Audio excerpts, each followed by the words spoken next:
Every Halloween, when the sun begins to sink behind the woods, the small town of Hollow Creek glows. Hundreds of jack-o'-lanterns flicker to life, lining every doorstep, every porch, every window.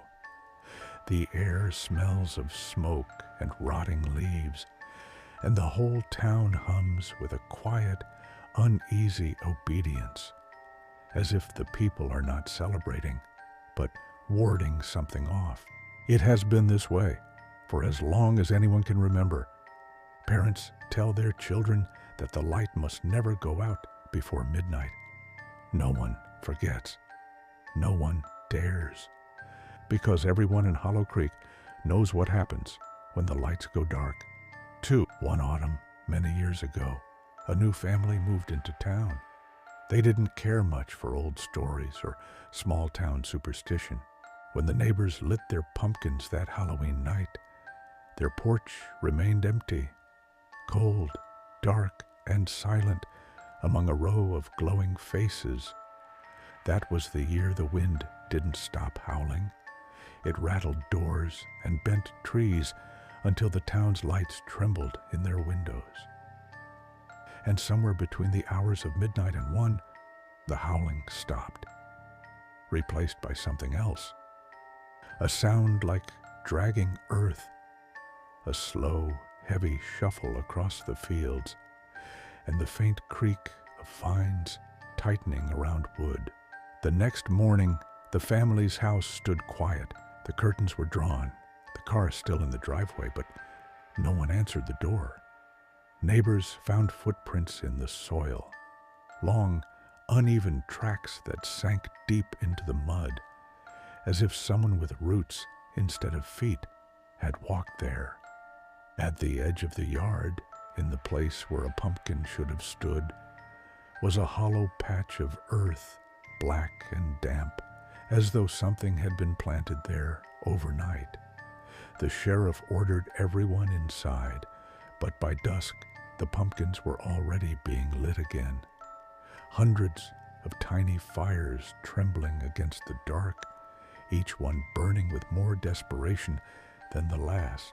No one spoke of that Halloween for years, but the story of the Pumpkin Man began to spread.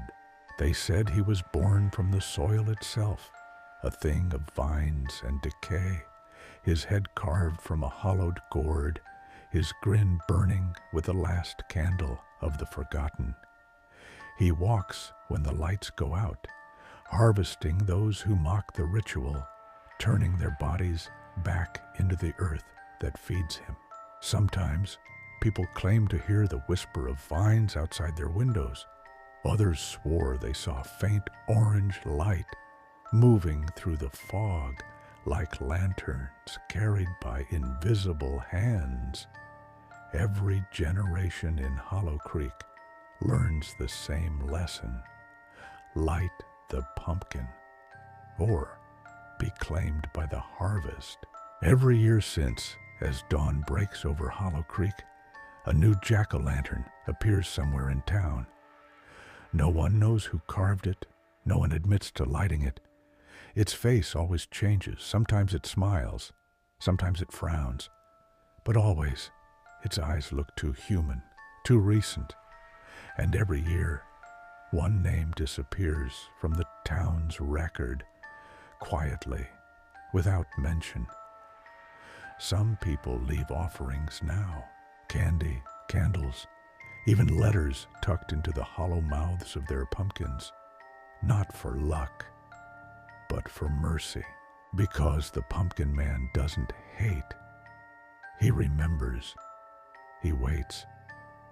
And when the night grows long and the flames begin to die, when the town forgets for even a moment why they light the lanterns, the fog will move again, the soil will breathe, and the harvest will return.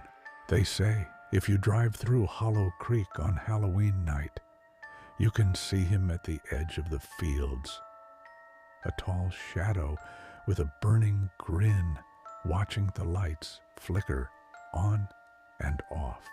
And if the road ahead of you ever goes completely dark, don't stop.